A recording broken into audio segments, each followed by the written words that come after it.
Samantala mga kabrigada, ilang pa mga balita, Pangulong Marcos ipinag-utos na ang evacuation at rescue operations kasunod yan ng magnitude 7.4 na lindol sa Davao Oriental.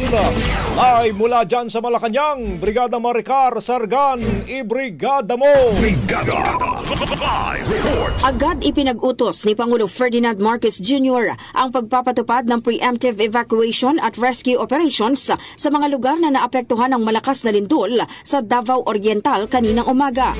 Batay sa ulat ng FIVOX, naitala ang 7.5 magnitude na lindol bandang alas 9:43 na sinunda ng tsunami warning sa mga lalawigan ng Davao Oriental, Surigao del Norte, Surigao del Sur, Southern Leyte at Eastern Samar.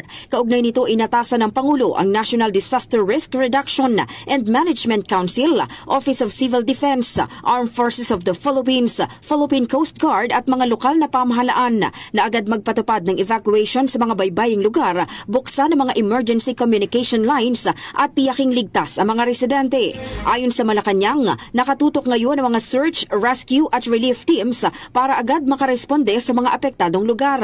May nakahanda na rin anyang food packs at non-food items ang Department of Social Welfare and Development, habang nakaantabay naman ang Department of Health para magbigay ng emergency medical assistance. Pinaalalahanan ng pamahalaan ng mga residente na lumipat sa mas mataas na lugar at umiwas sa baybayin hanggang ideklara ng mga otoridad na ligtas na.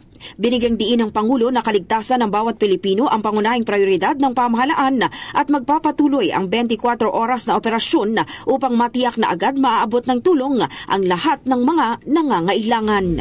In the heart of changing lives, ako si Brigada Maricar Sargan ng 105.1 Brigada News FM Manila, The Music and News Authority.